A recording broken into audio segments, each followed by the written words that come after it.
Buenas, en este video vamos a ver un poco sobre la investigación hecha por el equipo de trabajo formado por Adrián Tretana y Ricardo Jiménez Quirós acerca de las redes de comunicación satelital. Los puntos claves a tratar a lo largo de esta presentación va a ser un poco de la historia de cómo han ido evolucionando las redes de comunicación satelital, los tipos que se tienen actualmente, así como la arquitectura de estos y las partes que lo conforman, cómo se desarrolla el modelo OSI en las comunicaciones satelitales, así como las topologías y protocolos más utilizados. Y por último tendremos una demostración utilizando el software de MATLAB. Primero, como les mencionaba, entonces vamos a empezar con la historia y la cronología. En este caso, vamos a ver que se desarrolla el primer satélite que fue puesto en órbita por eso del año 1962. Posteriormente se lanzó el primer satélite comercial que se llamó el Early Bird o el Intelsat 1.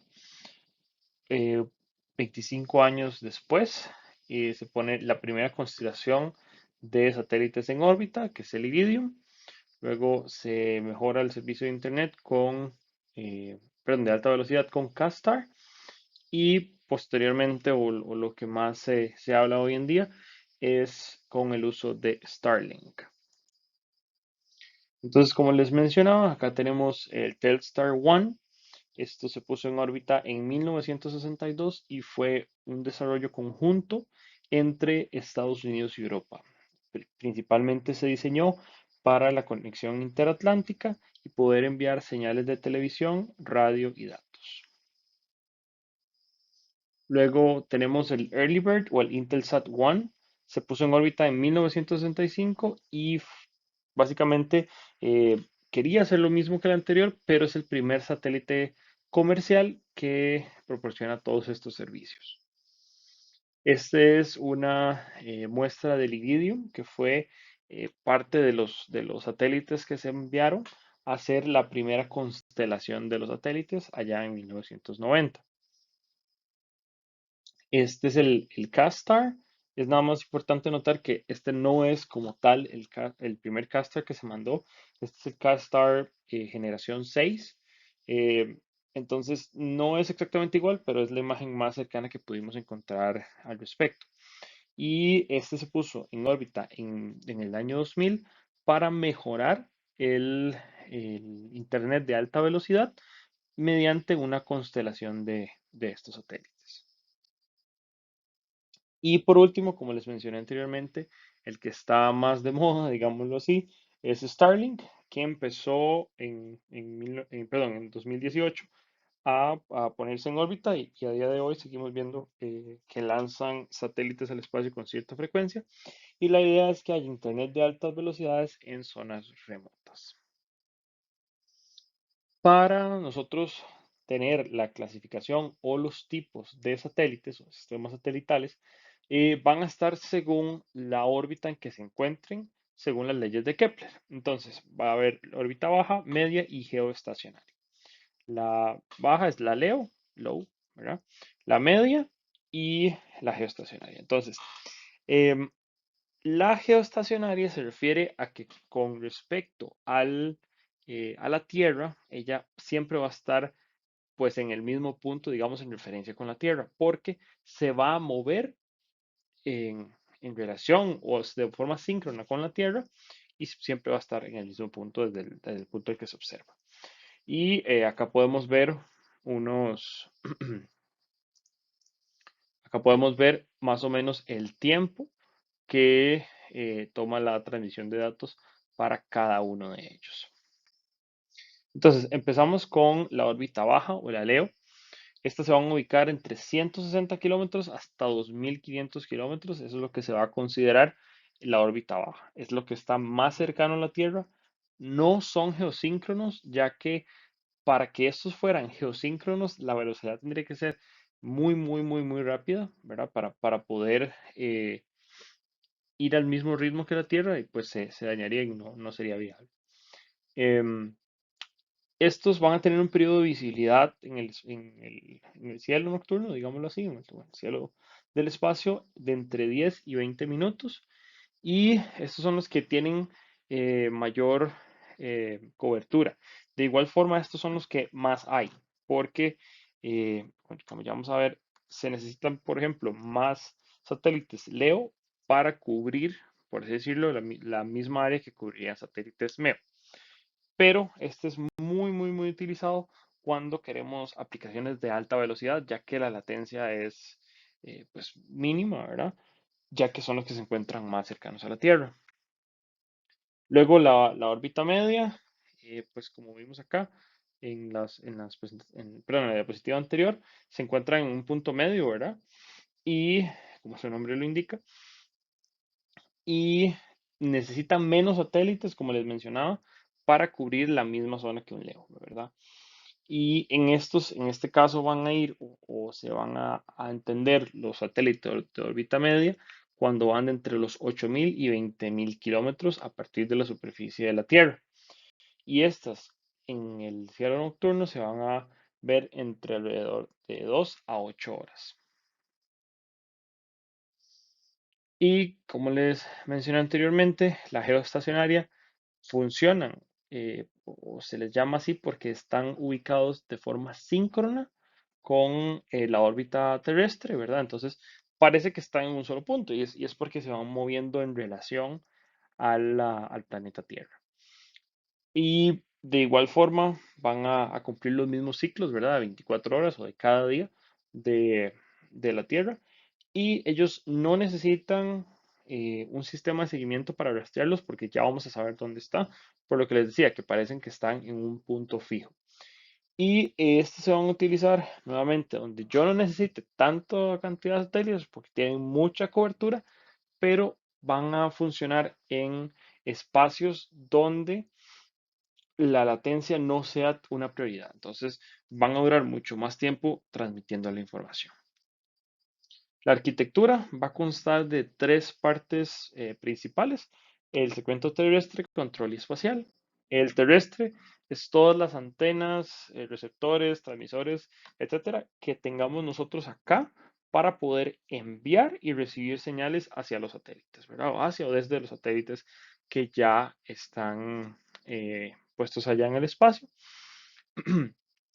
Luego vamos a tener el segmento de control, que son instalaciones que van a permitir tener todo el seguimiento de dónde se ubican esos satélites en puntos del tiempo, digámoslo así, y van a darme información de telemetría y yo saber dónde se ubican para poder corregir o pues llevarlos hacia lugares que yo quiera o que sea necesario.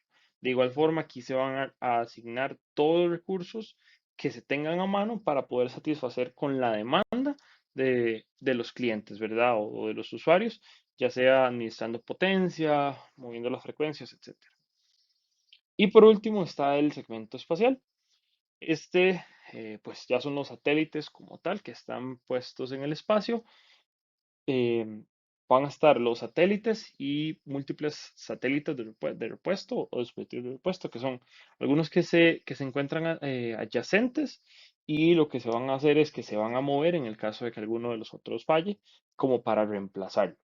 Y van a tener de igual forma que el espacio, perdón, que el segmento terrestre, van a tener antenas, receptores, transmisores, etcétera, para poder enviar y recibir esa información hacia la Tierra. Bueno, y ahora vamos a hablar sobre la descripción de la red según el modelo OSI, obviamente aplicado en las redes de comunicación satelital. Primero tenemos la capa física, donde se establece la conexión física, valga la redundancia, de los dispositivos ubicados en la estación terrestre y los mismos satélites. Esta capa incluyendo todo lo que son los dispositivos de transmisión y recepción de señales a través de dispositivos físicos de la red, como lo son antenas y amplificadores. Después tenemos la capa de enlace de datos, donde esta se encarga de asegurar la transmisión confiable de la información y se implementan técnicas de detección y todo lo que viene siendo la corrección de errores. Ahora bien, en cuanto a la capa de red, esta se encarga del direccionamiento y enrutamiento de los datos a través de la red. Aquí se asignan las direcciones IP a los dispositivos, ya sea como de manera estática o dinámica, mediante protocolos como puede ser el DHCP. Además, se utilizan protocolos de enrutamiento para encontrar las mejores rutas para transmitir la información. Y bueno, por otro lado está la capa de transporte, la cual proporciona un transporte confiable y eficiente de los datos entre estaciones. También se utilizan protocolos como el TCP, que básicamente divide los datos en segmentos para su correcto envío, asegurando que no hayan errores ni desorden en el transporte. Ahora continuamos con la capa de sesión, donde se definen los mecanismos de inicio y administración de sesiones de comunicación, encargándose de la sincronización y el control de flujo de los datos. La capa de presentación traduce los diferentes formatos de archivo entre emisor y receptor, organizando el formato de los datos entre estaciones terrestres y satelitales, implementando los procesos de codificación y cifrado. Y bueno, finalmente la capa de aplicación, que lo que hace es brindar servicios necesarios para mostrar la información al usuario, incluyendo aplicaciones que permiten una correcta visualización y comunicación de los datos. Ahora, en cuanto a las topologías, aquí tenemos 3 tipos. La primera de ellas es punto-punto, que se establece únicamente entre 2 puntos de la Tierra, como un transmisor y otro que es como un receptor. Por otro lado tenemos el estrella, como se puede apreciar en la imagen, donde hay un elemento central en el cual básicamente todas las terminales se le conectan, y él básicamente se encarga de canalizar todo el tráfico, se encuentra como gestador de la red y de todos los recursos. Finalmente tenemos el de tipo malla, que como se puede apreciar en la imagen, todos los terminales están conectados entre sí. Esto nos da cierta ventaja cuando se busca transmitir información directamente desde distintos terminales remotos. Bueno, y ahora pasando a los protocolos, encontramos el TCP/IP, que es fundamental para la red de comunicación. Es un protocolo que se encarga de garantizar que los datos se transmiten de manera eficiente y confiable entre dispositivos. Ahí podemos ver en la imagen 2 casos de enrutamiento IP. El protocolo TCP lo que hace es dividir estos datos en segmentos y los reensambla en el destino, mientras que el IP se encarga de dirigir cada paquete de datos a través de la red usando direcciones IP. Este es un proceso que asegura que los datos lleguen al destino correcto, incluso si tienen que pasar por múltiples routers o distintas redes. Siguiendo con el protocolo BGP o Border Gateway Protocol, este protocolo es fundamental para la interconexión entre diferentes sistemas autónomos en Internet. Como vemos en la imagen que tenemos, el BGP se utiliza para el enrutamiento entre diferentes AS o sistemas autónomos. Hay 2 tipos, el de BGP, el eBGP, que se utiliza para la comunicación entre distintos AS, y el iBGP, que se utiliza para la comunicación dentro de un mismo AS. Esto básicamente lo que permite es una gestión eficiente y escalable de las rutas en Internet, asegurando que los datos se encuentren en el mejor camino posible para llegar a su destino.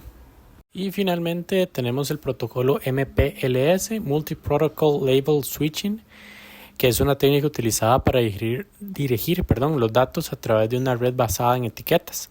En lugar de examinar las direcciones IP en cada enrutador, MPLS lo que hace es utilizar etiquetas para tomar decisiones de enrutamiento más rápidas y más eficientes. Como podemos ver en la imagen que está en la presentación, donde en el encabezado del MPLS consta de 32 bits y se ubica entre el encabezado de la capa 2 y el paquete IP. La etiqueta incluye varios campos que ocupa 20 bits y la parte donde dice XP, que es para experimentos, de 3 bits. S también es un bit de fondo de pila, y TTL, que son 8 bits para el tiempo de vida. Básicamente en este esquema y podemos ver la transmisión de datos más rápida y de mejor calidad del servicio que las redes complejas. Ahora bien, en cuanto a la demostración, lo que se hizo fue implementarse una simulación mediante el software de MATLAB. Les recomendamos sumamente ver el video de la demostración en sí, porque se entra mucho más a detalle que lo que vamos a ver en esta presentación.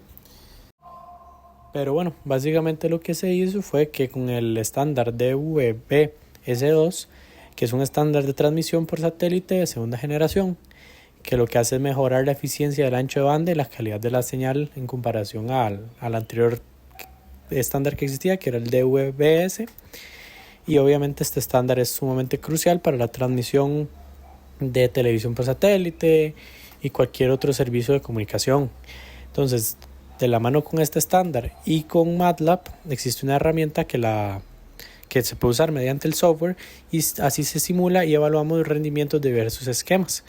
Vamos a presentar a continuación los distintos resultados obtenidos y lo que significó.